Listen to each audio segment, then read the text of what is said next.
Get out of my house, you crazy woman. Scott's words keep echoing in my head as I sit on the curb, tears streaming down my face. I can still feel the sting of his hands shoving me to the floor and the coldness in his eyes as he threw me out like garbage. This is how my 61st birthday has turned out, my own son treating me like I'm nothing. It's like I haven't spent my entire life loving him, raising him, and sacrificing for him. Now, because of that awful wife of his, he can't even stand the sight of me. Rachel, even her name makes my blood boil. From the moment Scott brought her home, I knew she was trouble. The way she looked at me, like I was just an obstacle in her path. The way she whispered in Scott's ear, turning him against me little by little. I warned him not to marry her, begged him to see through her manipulations, but he was blinded by lust, by the idea that she loved him unconditionally. Ha! The only thing that woman loves is herself. And now, because of her, I've lost everything: my son, my grandchildren, the family I've dedicated my life to. I've been cast aside like yesterday's trash. As I sit there, wallowing in my misery, a car pulls up beside me. The window rolls down, revealing the concerned face of my best friend, Sabrina. "Damn, what happened? What are you doing out here?" she asks, her voice full of worry. I can barely choke out the words. "Scott, he kicked me out, said I was crazy, and that it was his house now." Sabrina's eyes widen in shock, then narrow in anger. "He did what? On your birthday? Oh, honey, get in the car. You're coming home with me." I climb into the passenger seat, my body numb, as Sabrina drives. She keeps glancing over at me, her brow furrowed. "This is unacceptable, Julia. Scott can't treat you like this. Something has to be done." I shake my head sadly. "What can I do, Sabrina? He's a grown man. He's made his choice." Sabrina purses her lips, a determined look in her eye. "Maybe so, but that doesn't mean he gets to get away with it. You're his mother, for God's sake. It's time Scott and that awful wife of his learned. There are consequences for their actions." I turn to her, confused. "What are you saying?" A slow smile spreads across Sabrina's face.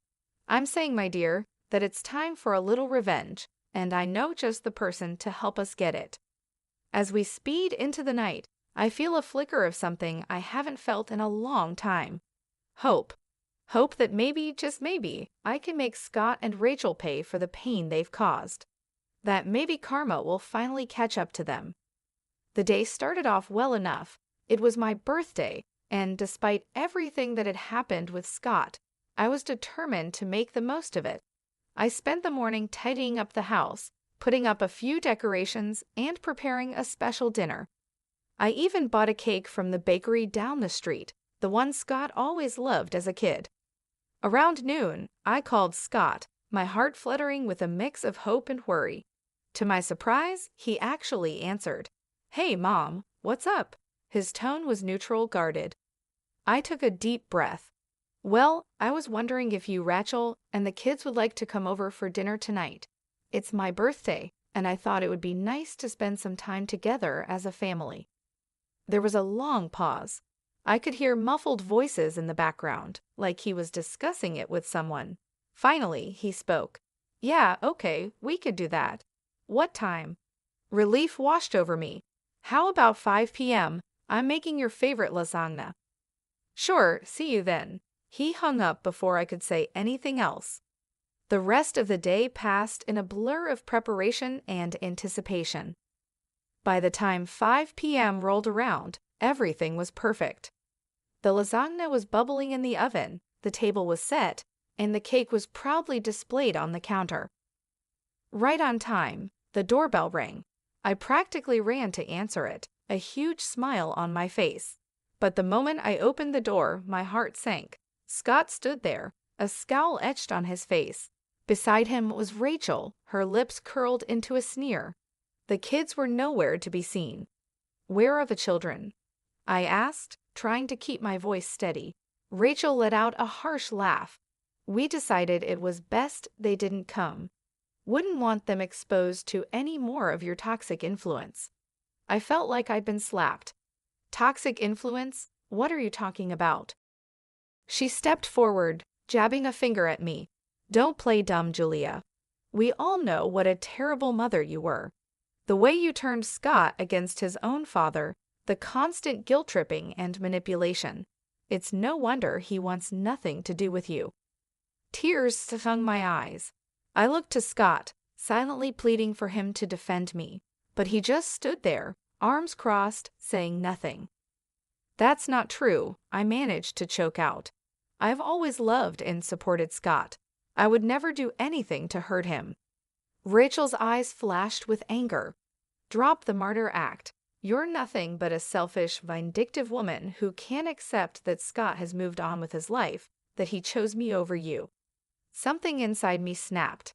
Before I knew it, I lunged forward, ready to slap that smug look off her face.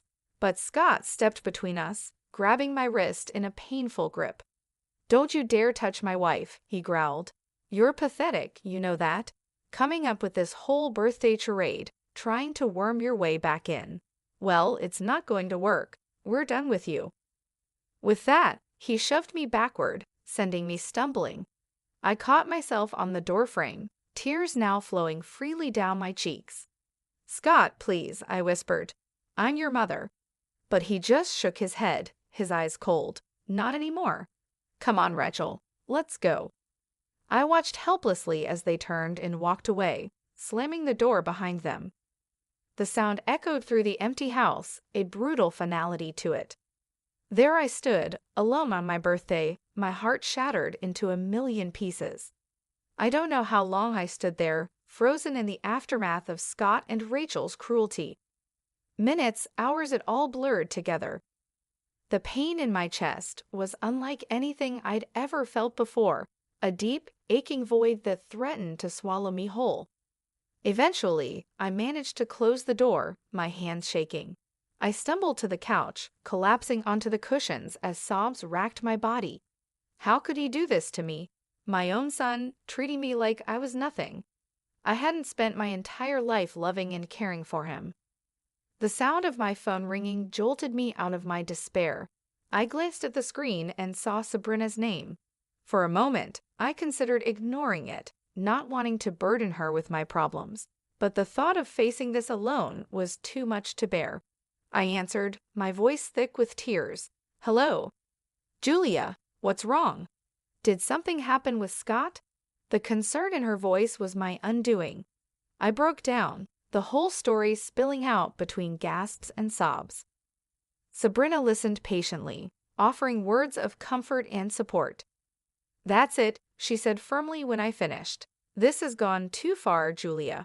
Scott and Rachel can't keep treating you like this. It's time for them to face some consequences. I sniffled, wiping my eyes. What do you mean? I mean it's time for a little payback. They think they can just walk all over you, but they've got another thing coming. You're a strong woman, Julia. It's time to start acting like it. Her words ignited a spark within me, a flicker of anger amidst the pain. She was right. I couldn't just sit here and wallow. I needed to do something to take back control. Okay, I said, my voice steadier now. What did you have in mind? I could practically hear Sabrina's grin through the phone. Meet me at the diner in an hour. I've got someone I want you to meet. Trust me, he's going to be a big help. An hour later, I was sitting across from Sabrina in a booth at the local diner. She had a mischievous glint in her eye as she sipped her coffee. So who is this mystery person? I asked, curiosity getting the better of me. As if on cue, the bell above the door jingled. Sabrina waved at someone behind me. There he is now. I turned, my eyes widening as a tall, broad-shouldered man approached our table. He had a rugged look about him, like someone who had seen his fair share of trouble. Julia, meet my brother James, Sabrina said, gesturing for him to sit. James nodded at me, his gaze assessing. Sabrina filled me in on your situation. I'm sorry to hear about what your son and his wife did. That's rough. I shrugged, trying to appear nonchalant even as the pain twisted in my gut. It is what it is, but Sabrina seems to think you can help. He leaned forward, his elbows on the table. I can. In my line of work, I've learned that everyone has secrets, skeletons in their closet. And from what Sabrina's told me, I'm betting your daughter-in-law has more than a few. A tingle of anticipation ran down my spine. What are you saying? James smiled, slow and dangerous. I'm saying let me dig into Rachel's past. If there's dirt to be found, I'll find it. And once we have that information, well, let's just say karma has a way of coming back around. I sat back, my mind spinning with possibilities. Could this really work? Could I finally make Scott and Rachel pay for what they had done? Looking into James's confident eyes, I made my decision. I'm in. Let's do this. He nodded, satisfied. Excellent. Give me a week. I'll be in touch. As he stood to leave, I felt a renewed sense of purpose and determination. They thought they could break me, but they were wrong. It was time for revenge. The week crawled by, each day feeling like an eternity. I tried to keep myself busy, throwing myself into cleaning the house, running errands, anything to distract from the constant churn of my thoughts. What would James find? Would it be enough to bring Scott and Rachel to their knees? Sabrina checked in on me daily, offering words of encouragement and support. She was the only thing keeping me sane, the only person who truly understood the depth of my pain and anger. Finally, on the 7th day, my phone rang. It was James. Julia, it's me. I've got something. Can you meet me at my office in an hour? My heart leaped into my throat. Of course, I'll be there. I arrived at James' office with 10 minutes to spare, my nerves jingling. Sabrina was already there, pacing the small waiting area. She gave me a tight hug when I entered. Are you ready for this? She asked, searching my face. I nodded, steeling myself. As ready as I'll ever be. James emerged from his office with a grim expression on his face. Come on in, ladies. We settled into the chairs opposite his desk, the air thick with tension. James opened a manila folder, spreading out a series of documents and photographs. So, I did some digging into Rachel's background, he began, tapping the papers. And let me tell you, this woman is no saint. He slid a document towards me. First off, she has a criminal record. Embezzlement from her previous job. She managed to avoid jail time, but it wasn't pretty. I stared at the paper, a mug shot of Rachel staring back at me. She looked younger, but those cold eyes were unmistakable. But that's not all, James continued, his voice grave. I also found out that she's a person of interest in the death of her ex-boyfriend. Sabrina gasped, and I felt like I'd been punched in the gut. What do you mean? I managed to ask, my voice shaking. James handed me a newspaper clipping. 3 years ago, her ex was found dead under mysterious circumstances. The police suspected foul play but could never prove anything. Rachel was the last person to see him alive. I scanned the article, my eyes catching on phrases like suspicious death and ongoing investigation. My mind reeled, trying to reconcile this information with the woman my son had married. So what does this mean? Sabrina asked, voicing the question I couldn't. James leaned back in his chair, steepling his fingers. It means we have leverage. It means that if this information were to come to light, Rachel's life as she knows it would be over, her reputation, her marriage, everything. A flicker of hope ignited in my chest. So what do we do now? A slow smile spread across James's face. Now we use it. We let Rachel know that we have this information, and if she doesn't want it to go public, she needs to convince Scott to make things right with you. Sabrina nodded, her eyes gleaming. And if she refuses? James shrugged. Then we go to the police. We let them reopen the investigation into her ex's death. One way or another, Rachel will face the consequences of her actions. I sat there, stunned, trying to process it all. Could it really be this simple? Could I really make Rachel pay for what she'd done, for turning Scott against me? Looking at the determination on Sabrina and James's faces, I felt a surge of strength. They believed in me, believed that I deserved justice, and for the first time since that awful birthday, I believed it too. "Let's do it," I said, my voice steady. "Let's make them pay." James grinned, a predatory gleam in his eye. "Excellent. Give me a day to put everything in motion. By this time tomorrow, Rachel won't know what hit her." As we left the office, Sabrina squeezed my hand. "You're doing the right thing, Julia. Don't ever doubt that." I squeezed back, feeling a sense of purpose and righteous anger. They had picked the wrong woman to mess with. It was time for Rachel to learn that lesson the hard way. True to his word, James called me the next day. "It's done," he said, a note of satisfaction in his voice. I sent all the information to Rachel, along with a little message letting her know that if she doesn't want it to go public, she needs to convince Scott to make amends with you. I felt a mix of excitement and nervousness. "Do you think it will work?" "Only one way to find out," James replied. "But trust me, with the dirt we have on her, she'd be crazy not to comply." I hung up, my mind racing. Would Rachel really cave? Would she really force Scott to apologize and make things right? A part of me dared to hope, even as another part whispered that it was too good to be true. Hours passed with no word. I paced my living room, jumping at every sound, convinced it was the doorbell or the phone. But as evening fell, there was still nothing. Just as I was about to give up and go to bed, there was a pounding at the door. My heart in my throat, I'd opened it to find Scott standing there, his face full of anger. "What the hell did you do?" he snarled, pushing past me into the house. I stumbled back, caught off guard. "What are you talking about?" He turned on me, his eyes blazing. "Don't play dumb. Rachel told me everything about the private investigator, about you digging up her past. What, you thought you could blackmail her into making me forgive you?" I stood my ground, lifting my chin. I didn't blackmail anyone. I simply let her know that her actions have consequences, that she can't just destroy my life and get away with it. Scott let out a harsh laugh. "Destroy your life? Are you serious? You're the one who's trying to destroy our marriage, our family. First with your constant guilt-tripping and manipulation, and now this." Anger surged through me, hot and bright. "I'm not the one who turned you against me, Scott. That was all Rachel. She's poisoned you. Can't you see that? She's a criminal, a liar, maybe even a murderer." For a moment, Scott looked stunned. Then his face hardened. "You're unbelievable.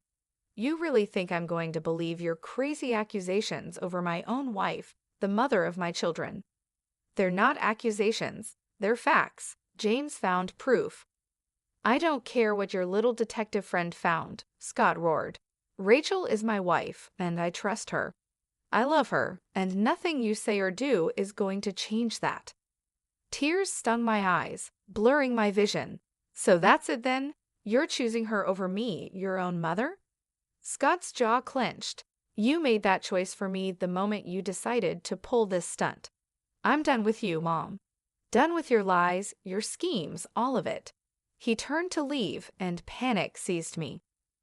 I couldn't lose him, not like this. "Scott, please," I called out, but he was already gone, slamming the door behind him.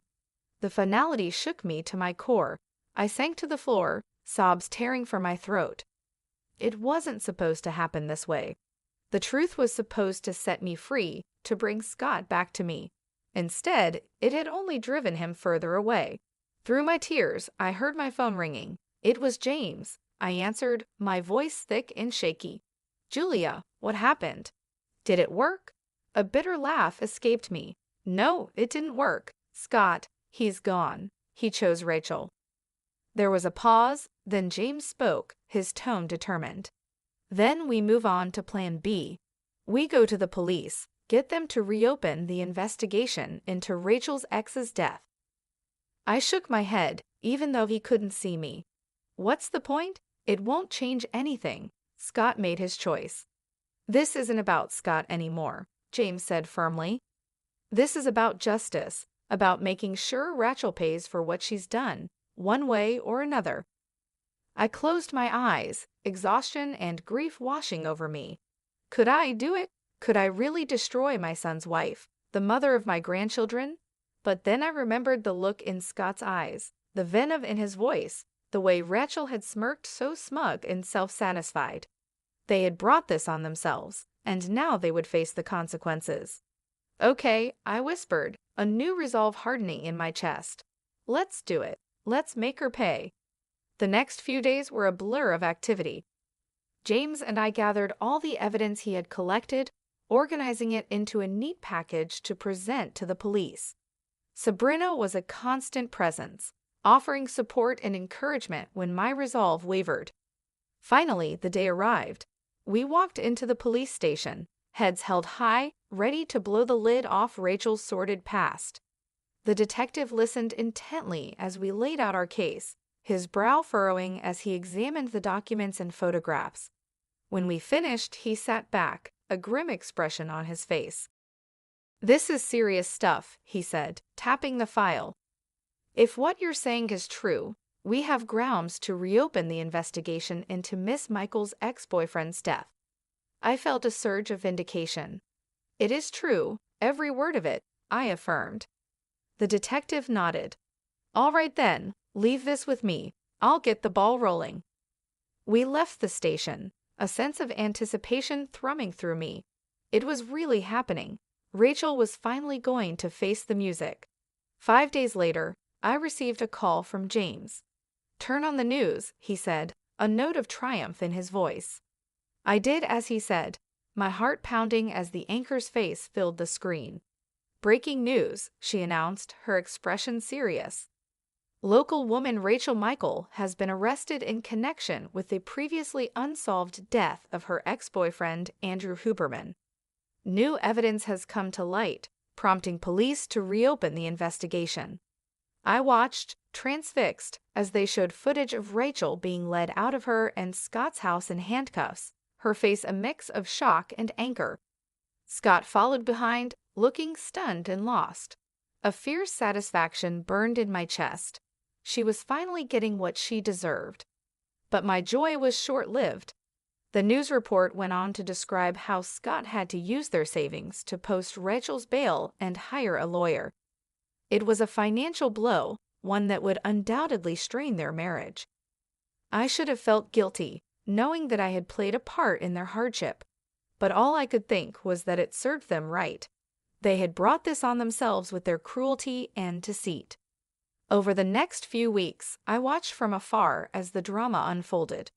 Rachel's arrest made headlines, and the court of public opinion was merciless.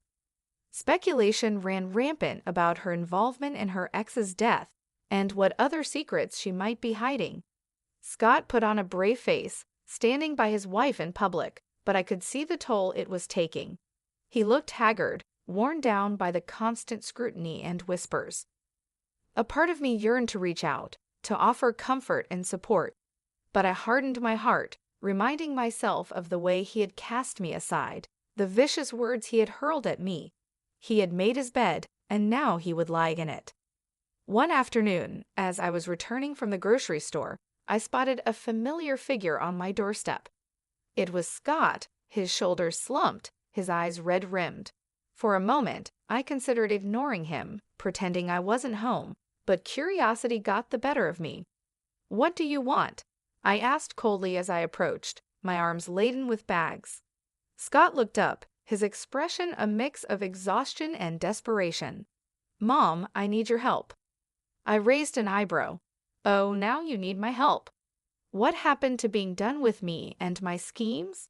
He flinched as if I'd struck him. I know I said some awful things, but this is bigger than that. Rachel's in real trouble, Mom. The evidence against her, it's bad." A flicker of unease passed through me. "What are you saying?" Scott's voice broke. "I'm saying I don't know what to do. The lawyer fees are bankrupting us, and if Rachel goes to prison, I can't raise the kids on my own. I need you, Mom, please." I stared at him, torn between the urge to comfort him and the desire to lash out. He looked so broken, so defeated. But then I remembered the pain he had caused, the way he had abandoned me. I straightened my spine, my voice cold. You should have thought of that before you turned your back on me. I'm sorry, Scott, but you're on your own. With that, I brushed past him, ignoring his pleas and apologies. He had made his choice, and now he would live with the consequences. A few days after Scott's desperate visit, I received an unexpected call. It was Rachel's mother, her voice tight with barely contained anger. Julia, I know we've had our differences, but I need to ask a favor, she said, the words seeming to pain her. I felt a flicker of surprise. What kind of favor? It's the kids. With everything going on with Rachel's case, Scott's struggling to keep up. He needs a break. I was hoping you could take the children for the weekend. I hesitated, torn. On one hand, the thought of spending time with my grandchildren filled me with longing. It had been so long since I'd seen them. But on the other, the idea of helping Scott and Rachel after everything they had done to me was hard to accept. Please, Julia, Rachel's mother pressed, sensing my reluctance. I know you love those kids. They need some stability right now, and Lord knows they won't get it from Scott or Rachel. I sighed, my resolve crumbling. She was right. Whatever issues I had with their parents, my grandchildren were innocent. They deserved better than to be caught in the middle of this mess. All right, I agreed. I'll take them for the weekend, but I'm doing this for them, not for Scott or Rachel. Of course. Thank you, Julia. I'll let Scott know to drop them off Friday evening. True to her word, Scott arrived on my doorstep that Friday with the kids in tow. He looked even worse than the last time I'd seen him, his face gaunt and shadowed. Mom, he greeted me, his voice hoarse. Thank you for doing this. I really appreciate it. I nodded stiffly, my attention on the children. They looked up at me, their eyes wide and uncertain. Grandma, my granddaughter cried, breaking into a smile. She rushed forward, wrapping her little arms around my waist. I hugged her back, blinking back sudden tears. Hello, sweetheart. I've missed you. My grandson was more reserved, hovering by Scott's side. I knelt down, opening my arms. Come here, buddy. It's okay. Slowly, he stepped into my embrace, his small body trembling. My heart ached for him, for both of them. Scott cleared his throat. I'll pick them up Sunday evening. If anything comes up, just give me a call. I straightened, meeting his gaze coolly. We'll be fine. Enjoy your weekend. With a final nod, he left, leaving me alone with the kids. I took a deep breath, forcing a smile. Who wants pizza for dinner? The weekend passed in a blur of laughter, games, and stories. For a little while, I was able to forget the drama and heartache, lost in the simple joy of being with my grandchildren. But all too soon, it was over. Scott arrived to collect the kids, his expression guarded as they gathered their things. Grandma, can we come stay with you again soon? We had so much fun. My granddaughter tugged on my hand. I smiled, smoothing her hair. Of course, honey, anytime you want. Scott's jaw tightened. We should get going. Say goodbye, kids. They hugged me tightly, their little faces sad. I watched as they climbed into Scott's car, my heart heavy. As he prepared to leave, Scott paused, turning back to me. Listen, Mom, about what they said. I don't want you getting any ideas. This was a one-time thing. I bristled, anger sparking. Excuse me? You think I'm trying to turn them against you? Wouldn't be the first time, he muttered. I saw red. How dare you? I have done nothing but love and support those children, which is more than I can say for you and Rachel. You're so wrapped up in your own drama, you can't even see how much they're hurting. Scott's face flushed. You have no idea what we're going through. No idea the stress, the pressure. And whose fault is that? I cut him off. You chose this, Scott.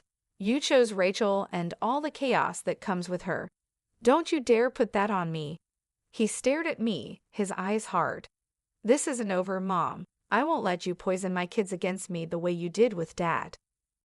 With that, he got in the car and drove away, leaving me shaking with rage and hurt. I stood there, watching until the car disappeared from view, a cold determination settling over me. If Scott wanted to play hardball, then so be it. I was done playing nice. It was time to end this once and for all. The day of Rachel's trial arrived, cold and gray.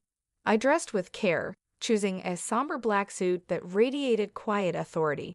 Sabrina picked me up, her face set with grim determination. "Are you ready for this?" she asked as we drove to the courthouse. I nodded, my jaw tight. "I've been ready for a long time." We met James on the steps, his expression serious.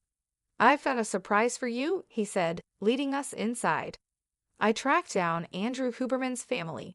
They're here to testify. I felt a surge of gratitude and vindication. With their testimony, Rachel's fate would be sealed. The courtroom was packed, the air thick with tension. I took my seat behind the prosecutor's table, my heart pounding as Rachel was led in, her wrists and ankles shackled.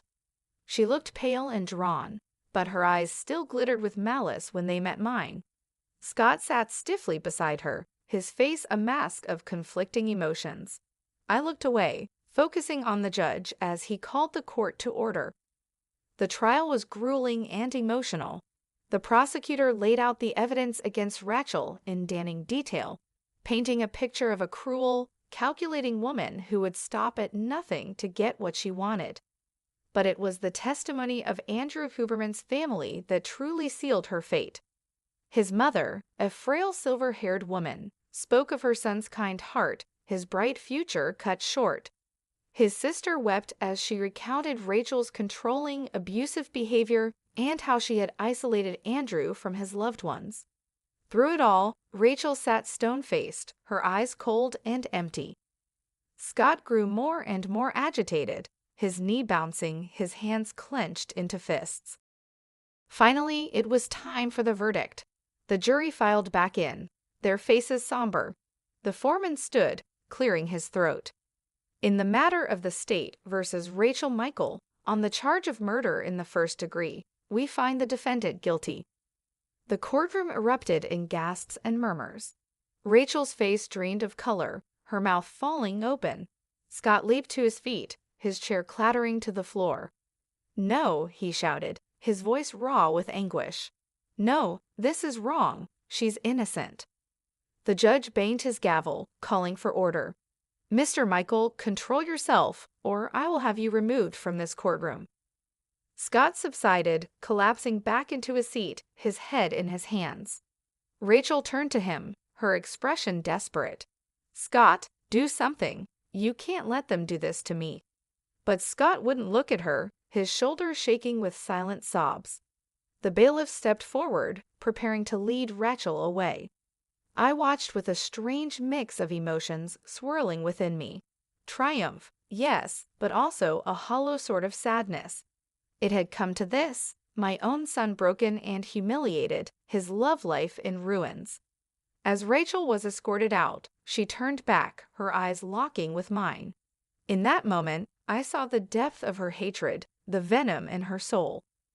"This isn't over," she hissed, her voice low and deadly. "I'll make you pay for this, I swear it."